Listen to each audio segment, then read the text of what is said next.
तो चलिए दोस्तों बात करते हैं एनबीएफसी के लीडर बजाज फाइनेंस के बारे में। तो देखिए दोस्तों, बेसिकली हम इस वीडियो में जो है 3 कंपनीज को कवर करने की कोशिश करेंगे। तो सबसे पहले बात करते हैं बजाज फाइनेंस के बारे में। तो बजाज फाइनेंस के बारे में बात करें तो 1987 में इस कंपनी ने बजाज ऑटो के को फाइनेंस करने से अपनी शुरुआत की थी। लेकिन उसके बाद अगर अभी आप देखोगे तो अभी रिसेंटली कंपनी ने डिसाइड किया है कि बजाज टू व्हीलर ऑटो के साथ साथ कंपनी अदर्स कंपनी के भी टू व्हीलर्स को फाइनेंस करेगी। तो कंपनी ने जो है काफ़ी हर जगह एंट्री लेने की कोशिश कर रही है। लेकिन आप देखोगे कि जो है स्टॉक की अगर परफॉर्मेंस की बात करें हम यहाँ पर, अगर लास्ट ट्रेडिंग सेशन की बात की जाए तो आपको जो है 0.79% की मंदी दिखाई देगी। 7005 के आसपास की क्लोजिंग यहाँ गूगल के चार्ट पर, आपको जो बीएससी का चार्ट है वहाँ पर आपको दिखाई दे रही है। लेकिन अगर आप अपने ब्रोकरेज ऐप में देखोगे तो 7018 के आसपास की क्लोजिंग आपको दिखाई देगी। तो देखिए दोस्तों, अगर मार्केट ड्यूरिंग मार्केट इसकी परफॉर्मेंस की बात की जाए तो जिस तरह मार्केट में गिरावट देखने को मिली थी, बिल्कुल सेम मार्केट की गिरावट के साथ ही इसमें गिरावट देखने को मिली थी और 6940 का जो लेवल है वो टच कर दिया था। लेकिन उसके बाद जैसे मार्केट में रिकवरी हुई तो इसमें भी रिकवरी देखने को मिली और फिर जो है स्टॉक ऊपर चला गया था काफ़ी। और फिर उसके बाद मार्केट क्लोजिंग के टाइम भी थोड़ी जो है गिरावट देखने को मिली और आखिर में जो है 7018 के आसपास क्लोजिंग दी। तो देखिए दोस्तों, मार्केट की गिरावट के साथ इसने अपना जो स्पोर्ट था 7000 के नीचे का 6940 का, वो स्पोर्ट टच किया और वहां से काफ़ी अच्छी बाइंग इसमें देखने को मिली है।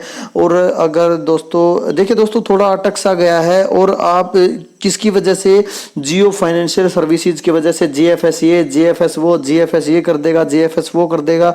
तो उसकी वजह से थोड़ा जो है इसका शेयर प्राइस जो है बिल्कुल अटक सा गया है, फंस सा गया है। तो अभी परफॉर्म इसीलिए नहीं कर पा रहा है क्योंकि जीएफएस का जो फियर है उसकी वजह से जो है इन्वेस्टर्स कंफ्यूज हैं। तो अगर हम क्वार्टरली रिजल्ट्स देखें तो हाईएस्ट एवर टॉप लाइन और हाईएस्ट एवर बॉटम लाइन ही आपको दिखाई देगी। कोई भी किसी भी प्रकार की कहीं भी कोई भी डिप दिखाई नहीं देगी। तो हालांकि हो सकता है कि एक आध ब्रोकरेज फर्म ने 34% के जो है ग्रोथ की एक्सपेक्टेशन की हो और 32% की जो है ग्रोथ इस कंपनी ने दी है। 2% का कोई खास फर्क नहीं है, लेकिन जो है रिजल्ट्स हमेशा जो है इसके हाईएस्ट एवर ही रहते हैं। तो ये कुछ ऐसी कंपनीज हैं जो बाई एंड फॉरगेट वाली कंपनी है। हालांकि जो है इसका बीटा आपको थोड़ा सा ज़्यादा देखने को मिलेगा, 1.88 के आसपास का जो बीटा है वो आपको एक हाई बीटा स्टॉक इसको कहा जा सकता है। काफ़ी वोलेटिलिटी यहाँ पर देखने को मिलेगी। ये है एक ब्लू चिप कंपनी। अगर मार्केट कैप की बात की जाए तो 4,000 करोड़ के आसपास का मार्केट कैप आपको दिखाई देगा। और अगर पीई रेशियो की बात करें तो 36 का पीई रेशियो दिखाई देगा। लेकिन ये चलती बिल्कुल मिड कैप की तरह, वोलेटिलिटी आपको यहाँ पर मिड कैप की तरह दिखाई देगी। ये गिरता है जब काफ़ी तेज गति से गिरता है और भागता है जब काफ़ी तेज गति से भागता है। तो अगर आपने इसको टॉप मोस्ट होल्डिंग भी बनाया है तो काफ़ी वोलेटिलिटी आपके पोर्टफोलियो में दिखाई देगी। तो इसको एक लो बीटा स्टॉक तो नहीं कह सकते, कम से कम एक हाई बीटा स्टॉक इसको कहा जा सकता है। तो देखिए थोड़ा बहुत इसकी जो है फाइनेंशियल रेशियोज को देख लेते हैं एक बार। तो देखिए दोस्तों, ये एक वेबसाइट है tickerfinology.in। मैं किसी वेबसाइट का प्रमोशन नहीं कर रहा हूँ यहाँ पर, लेकिन अगर आप किसी एनबीएफसी या बैंक्स को एनालाइज करना चाहते हैं तो आप tickerfinology.in पर जाकर आसानी से कर सकते हो। क्योंकि अगर आप screener.in पे देखते हो तो उसमें ये रेशियोज शायद आपको दिखाई ना दे, आपको ये रेशियोज ऐड करनी पड़ सकती हैं। लेकिन यहाँ पर आपको जो है अगर एनबीएफसी या बैंकिंग स्टॉक्स को एनालाइज करना है तो काफ़ी अच्छे से एनालाइज कर सकते हो, बाकी आपकी मर्जी है। तो अगर यहाँ पर हम देखें बजाज फाइनेंस आपको टॉप में दिखाई देगा। अगर पीई की बात करें तो इसका पीई आपको जो है 39 का दिखाई देगा। और अदर स्टॉक के पीई की बात करें तो हालांकि थोड़ा सा कम है, बजाज होल्डिंग्स का थोड़ा सा ज़्यादा है। और आगे चलते हैं थोड़ा सा, तो आगे चलकर अगर हम बात करें, देखिए एनबीएफसी हो चाहे बैंक हो, आरओए इंपॉर्टेंट होता है। यहाँ पर आप देख सकते हो अगर आरओए की बात करें तो 5.38 का काफ़ी हेल्दी रिटर्न ऑन एसेट ही देखना चाहिए अगर बैंक्स और एनबीएफसी की बात करूं। लेकिन बैंक्स का थोड़ा सा डिफरेंट है। बैंक्स में कासा भी होता है। कासा बैंक्स के लिए अगर मैं आपको बताऊं तो कासा और एडवांस ग्रोथ और जो है आरओए भी होता है बैंक में, लेकिन अगर बैंकिंग के स्टॉक्स की बात करें तो 2% के आरओए में ही जो है काफ़ी हाहाकार मच जाता है बैंक्स में। तो हाँ, एनबीएफसी में थोड़ा सा ज़्यादा आपको देखने को मिल सकता है आरओए, रिटर्न और एसेट की बात करें तो। हालांकि आरओई भी इंपॉर्टेंट होता है, लेकिन नॉर्मल स्टॉक्स में आरओई ज़्यादा इंपॉर्टेंट होता है, लेकिन बैंकिंग स्टॉक्स में आरओए ज़्यादा इंपॉर्टेंट होता है। तो आरओई भी यहाँ पर आप देख सकते हो।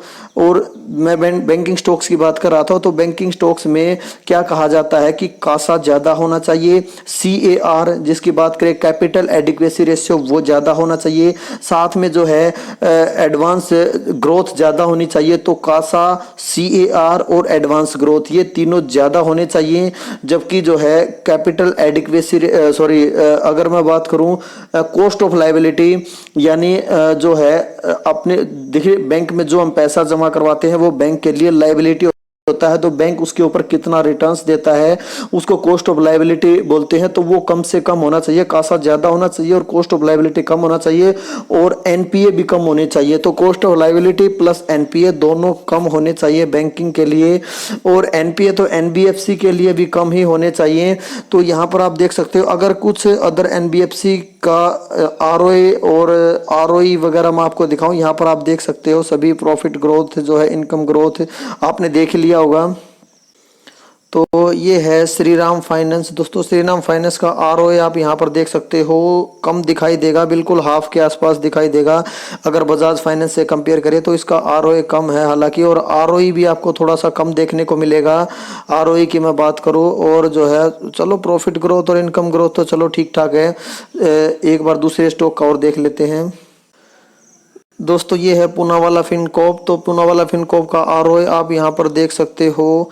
अगर बात करें तो 3.87 बजाज फाइनेंस से कम ही दिखाई देगा। और आरओई की बात करें तो आरओई आपको आरओई भी जो है बिल्कुल एक बार तो 3 साल का तो नेगेटिव ही है, और 5 साल का भी कुछ खास नहीं है, और जो है 1 साल का भी कुछ खास नहीं है। हालांकि अगर प्रॉफिट ग्रोथ की बात करें तो चलो प्रॉफिट ग्रोथ तो चलो ठीक है, लेकिन अगर इनकम ग्रोथ की बात करें तो ये भी काफ़ी नेगेटिव। तो यहाँ तो अगर बात करें तो आंकड़े जो है बजाज फाइनेंस की ही काफ़ी ज़बरदस्त नज़र आते हैं।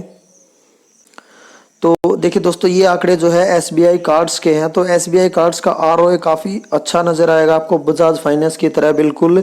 तो देखिए दोस्तों अगर सबसे पहले प्रायोरिटी तो आपको बजाज फाइनेंस रखनी है, उसके बाद अगर एनबीएफसी में आपको कुछ और एक्सपोजर देना है तो आप एसबीआई कार्ड्स को कंसिडर कर सकते हैं। इसका आरओए काफ़ी अच्छा है बजाज फाइनेंस के कंपेरेटिवली, तो इतना अच्छा नहीं है, लेकिन बिल्कुल बजाज फाइनेंस और इसका बिल्कुल सेम ही आपको दिखाई देगा। आरओई भी आपको काफ़ी हेल्दी दिखाई देगा अगर एसबीआई कार्ड्स का आरओई देखें। प्रॉफिट ग्रोथ भी काफ़ी अच्छी है, इनकम ग्रोथ भी काफ़ी अच्छी है। तो हालांकि यहाँ पर थोड़ा सा कंपटीशन आपका ज़्यादा देखने, कंपटीशन तो वहाँ भी है, बजाज फाइनेंस में भी है जेएफएस की वजह से।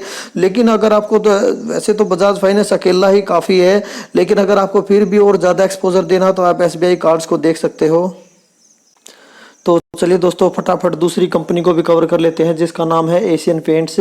तो देखिए दोस्तों अगर इसके बारे में बात करूं तो जो क्रूड ऑयल के प्राइजेज हैं वो जो है ऊपर की तरफ जा रहे हैं, उनका ट्रेंड ऊपर की तरफ है। तो इसी वजह से इसका ट्रेंड जो है नीचे की तरफ हो गया था, और मार्केट की गिरावट की वजह से थोड़ी ज़्यादा ही गिरावट इसमें देखने को मिली। ज़्यादा तो नहीं बोल सकते, 12% के आसपास का ही डिस्काउंट ऑल टाइम हाई से अवेलेबल था। तो अगर बात करें 3150, बिल्कुल 3150 को टच करके जो है ग्रीन में क्लोजिंग दी है, आप यहाँ पर देख सकते हो। हालांकि रेड हो गया था, नीचे चला गया था काफी, और जो है 3150 का जो इसका स्पोर्ट है बिल्कुल अपने स्पोर्ट से जो है इसमें बाइंग देखने को मिली है, और पॉजिटिव में जाकर ही क्लोजिंग दी है। अगर मैं बात करूं इसके 5 साल के रिटर्न्स की, तो 5 साल में जो है पैसा दुगने से ज्यादा कर दिया है, वो भी कंसिस्टेंसी के साथ।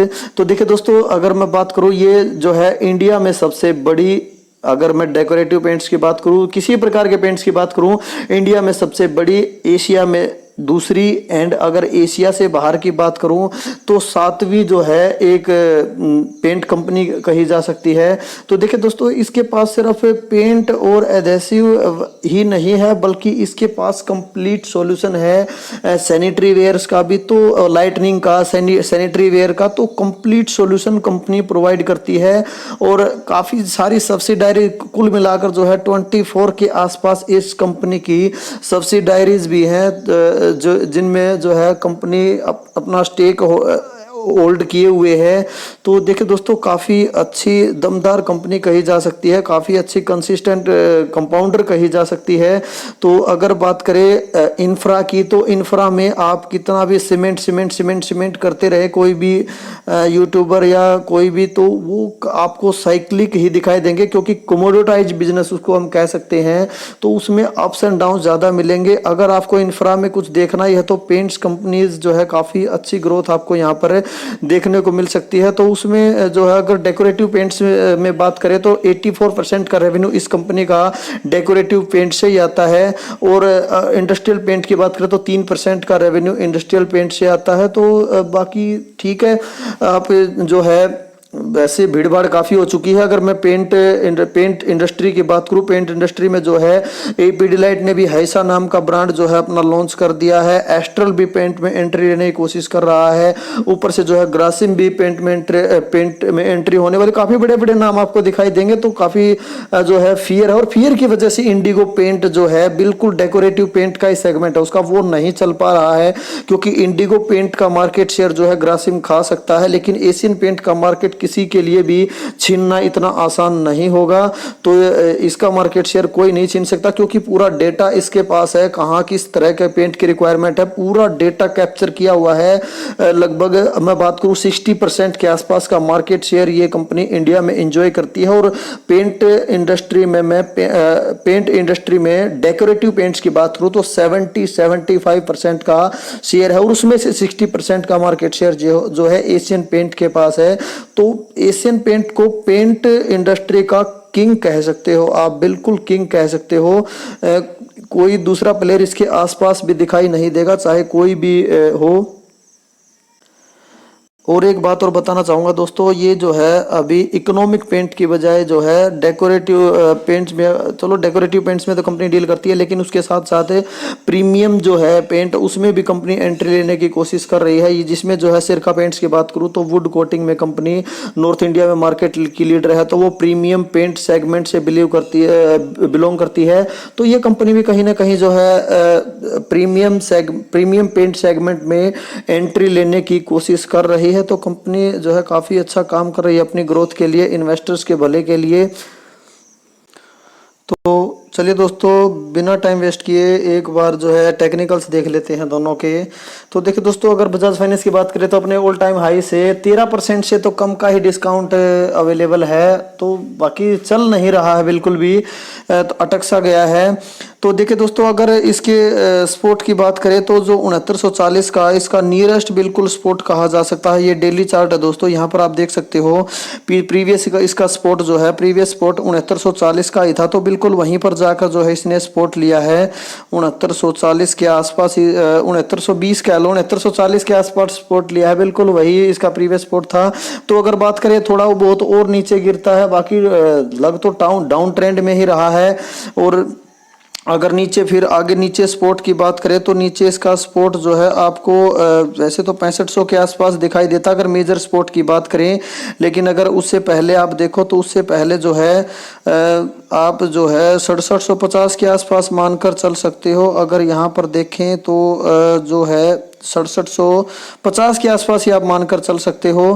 तो यानी एक प्रकार से कहा जाए कि 250 रुपये के गैप पर आप जो है स्पोर्ट मानकर चल सकते हो, मोटा मोटी बात यही है।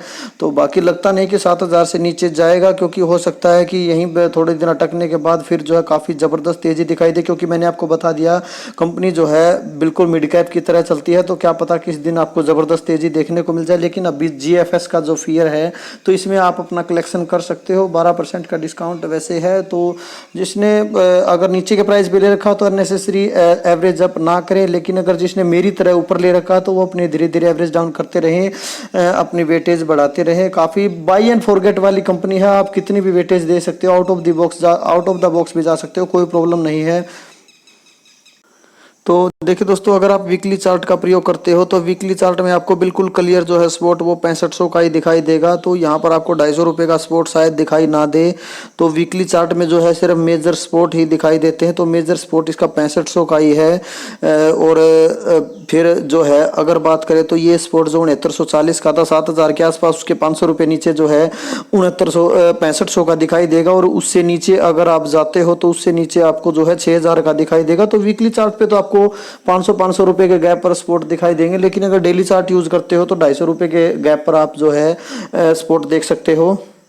तो देखिए दोस्तों, नेक्स्ट कंपनी का जो है टेक्निकल से देख लेते हैं, यानी एशियन पेंट के टेक्निकल देख लेते हो। तो एशियन पेंट की बात करें बिल्कुल 3150, ये जो स्पोर्ट में बात कर रहा हूँ 3150 ये डेली चार्ट का है दोस्तों, लेकिन वीकली चार्ट पे शायद आपको ये स्पोर्ट दिखाई ना दे। वीकली चार्ट पे तो आपको 3000 का स्पोर्ट दिखाई देगा।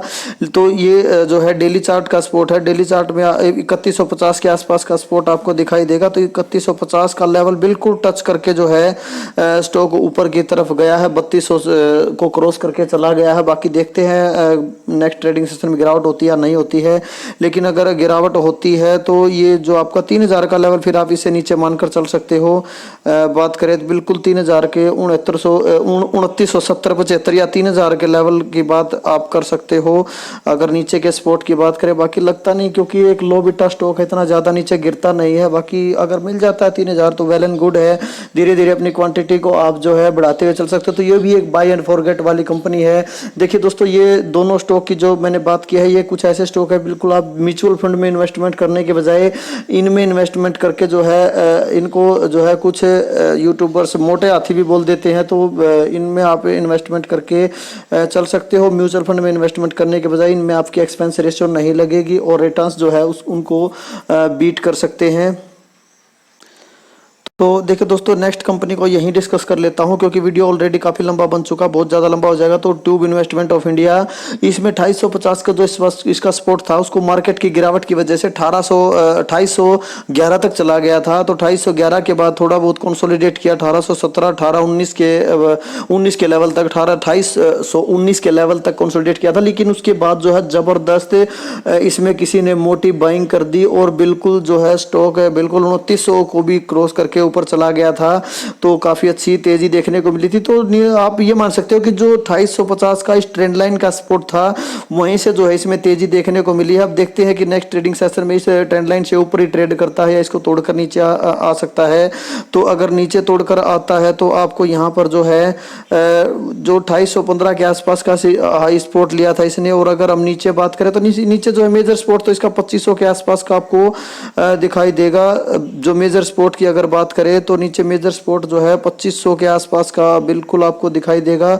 तो अगर 2500 के 2800 से नीचे तो फिर 2500 मिल जाता है तो अच्छी बात है। बाकी देखते हैं, क्योंकि रिजल्ट की वजह से गिरावट देखने को मिली है, रिजल्ट जो है बाजार को पसंद नहीं आया है। लेकिन अगर कंपनी के काम धंधे की बात करें तो कंपनी का बिजनेस पोर्टफोलियो काफी डाइवर्सिफाइड है। कंपनी जो है साइकिल बनाती है, जैसे आपने हरक्यूलिस साइकिल देखा है, तो हरक्यूलिस साइकिल और एक दो BSA ब्रांड का एक साइकिल है, वो भी कंपनी बनाती है, हरक्यूलिस साइकिल बनाती है। तो और कंपनी इन्वेस्टमेंट का भी काम करती है, जैसे इन्फो एज जैसे इन्वेस्टमेंट करके चलती है, तो उसी प्रकार ये कंपनी भी इन्वेस्टमेंट करके चलती है। और हाल ही में इस कंपनी का इन्वेस्टमेंट हमने फार्मा सेक्टर में देखा था कि कंपनी ने फार्मा सेक्टर में इन्वेस्टमेंट कर दिया है, जो बात इन्वेस्टर को काफी दिनों तक पसंद नहीं आई थी। काफी दिनों तक स्टॉक ने जो अंडर परफॉर्म किया था, जैसे ही इन्वेस्टर को पता चला था कि फार्मा सेक्टर में इन्वेस्टमेंट कर दिया है, तो काफी दिनों तक नहीं चला था स्टॉक, जो है 2500 से नीचे ही ट्रेड करता रहा काफी दिनों तक। तो इन्वेस्टमेंट के मौके तो बहुत दिए थे इस कंपनी ने दोस्तों। और एशियन पेंट ने भी दिए थे, 2700 का लेवल टच कर दिया था। और बजाज फाइनेंस भी 5500 के आसपास। देखिए दोस्तों, वो रेट तो अब नहीं मिलने वाला। तो देखिए दोस्तों, अगर आप उस रेट के इंतजार में बैठे हो तो वो रेट तो शायद अब ना मिले, क्योंकि वो बियर मार्केट का रेट था और अब जो है मार्केट उस लेवल से काफी ऊपर आ चुका है। तो मेरे हिसाब से तो आपको बाई कर लेना चाहिए हर लेवल पे, क्योंकि देखिए अगर आप उस रेट को लेने की कोशिश करोगे तो वो रेट तो शायद पता नहीं आए ना आए, आप हो सकता है कि आपको फिर और महंगा खरीदना पड़ जाए। क्योंकि अगर आपको इक्विटी में रहना ही है तो दोस्तों पैसा जो है सभी के पास जो है हर टाइम नहीं आता। जैसे मेरी बात की जाए तो बजाज फाइनेंस 5500 के रेट पर अवेलेबल था, लेकिन मेरे पास फंड नहीं था। एशियन पेंट 2700 के रेट पर अवेलेबल था, मेरे पास फंड नहीं था। लेकिन अभी फंड है तो अभी वो रेट नहीं है, तो क्या करूं दोस्तों, तो खरीदना तो पड़ेगा। अब क्या करें, अभी ये छोटे मोटे जो है स्पोर्ट मिल जाते तो उस पर खरीद के बैठेंगे, तो खरीद के बैठना अच्छा, क्या पता यहाँ से कितना ऊपर और चला जाए, और हो सकता है कि खरीदते ही गिर जाए। तो मार्केट बिल्कुल अनसर्टेनिटी का मार्केट है दोस्तों, किसी को कुछ भी नहीं पता कि आगे क्या होगा। तो मेरे हिसाब से खरीद कर बैठने में फायदा है, खरीद कर पछताने में फायदा है, ना कि जो है पैसा लेकर बैठने में फायदा है। क्यों, अगर आपके पास पैसे है तो आप धीरे धीरे इन्वेस्टमेंट करते जाइए। अगर आपका लॉन्ग टर्म का भी हो दोस्तों तो ज्यादा 20 30 50 रुपए का कोई फर्क नहीं पड़ता। लेकिन अगर आप वो रेट चाहते हो कि बजाज फाइनेंस मुझे 5500 में चाहिए, टीआई इंडिया मुझे 2500 में चाहिए और जो है एशियन पेंट मुझे 2700 में चाहिए, तो वो तो आपको शायद नहीं मिलेगा दोस्तों। उस रेट के इंतजार में तो आप जो है अपना पैसा लेके बैठे रह जाओगे और फिर आपको जो है हो सकता है ये बिल्कुल बिल्कुल आपको ऑल टाइम हाई को भी तोड़कर ऊपर जाकर फिर वहां जाकर आपको खरीदने पड़े बिल्कुल महंगे भाव में। तो अगर आपका लॉन्ग टर्म का व्यू कम से कम 3 साल का भी व्यू है तो आपको बिल्कुल अपनी पोजीशन बनानी चाहिए। बाकी कोई क्वालिटी पे रिकमेंडेशन नहीं है, पैसा आपका है, डिसीजन आपका होना चाहिए। मैं सिर्फ अपना पर्सनल व्यू आपके साथ शेयर कर रहा हूं। तो मेरे हिसाब से खरीद कर बैठने में फायदा है, ना कि पैसा लेकर बैठने में फायदा है। जैसे ही आपके पास फंड आता है तो मेरी तरह आप धीरे धीरे इन्वेस्टमेंट करते जाए। तो ओके दोस्तों, बी इन्वेस्टेड, मैं तो यही कह सकता हूँ। ओके, थैंक यू दोस्तों।